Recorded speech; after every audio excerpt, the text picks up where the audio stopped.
একটা ম্যাচ সাক্ষী হলো একাধিক নাটকীয়তার। শেষ সময়ে চমক দেখালেন হ্যারি ম্যাগুয়ের। অ্যানফিল্ডে লিভারপুলের সঙ্গী এক বুক হতাশা। 9 বছরের লজ্জার ইতিহাস বদলালো ম্যানচেস্টার ইউনাইটেড। ঘরের মাঠে শুরুতেই বিপদ লিভারপুলের। ম্যাচের দ্বিতীয় মিনিটই লিড ম্যানচেস্টার ইউনাইটেডের। ব্রায়ান এমবুয়েমের দারুণ এক গোলে বাঁধ ভাঙা উল্লাস রেড ডেভিল ডাগআউটে। লিগ টেবিলের 9 নম্বরে থাকা দলটা লিভারপুলের মাঠে এমন লিডের পর যেন ফিরে পায় নিজেদের হারানো ছন্দ। মেসন মাউন্ট, দিয়াগো দালোত্রা আক্রমণের ধার আরও বাড়ায়, কিন্তু একাধিক সম্ভাবনা তৈরি করলেও জাল খুঁজে পায়নি রেড ডেভিল।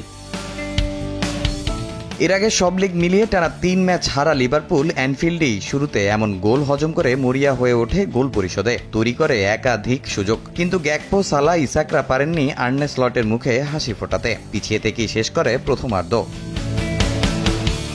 ম্যাচের সব নাটকীয়তা যেন অপেক্ষা করছিল দ্বিতীয়ার্ধের জন্য। স্লটের নতুন কৌশলে মাঠে নেমে শুরু থেকে আক্রমণাত্মক অলরেডস। 49 মিনিটে গ্যাকপোর সামনে সুযোগ, তবে কাজে লাগেনি।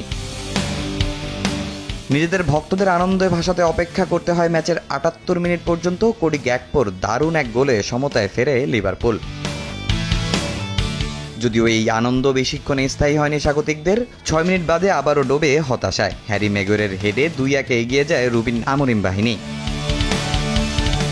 এরপর লিভারপুলের কেবল আক্ষেপেরই গল্প। কয়েকবার সম্ভাবনা জাগালেও স্বাগতিকদের হয়নি প্রত্যাশা পূরণ। হারের তিক্ততা নিয়ে মাঠ ছাড়ে আর্নে স্লটের দল। আর 9 বছর পর অ্যানফিল্ডে জয়ের মুখ দেখল ম্যানচেস্টার ইউনাইটেড। তামিম হোসেন, সময় সংবাদ।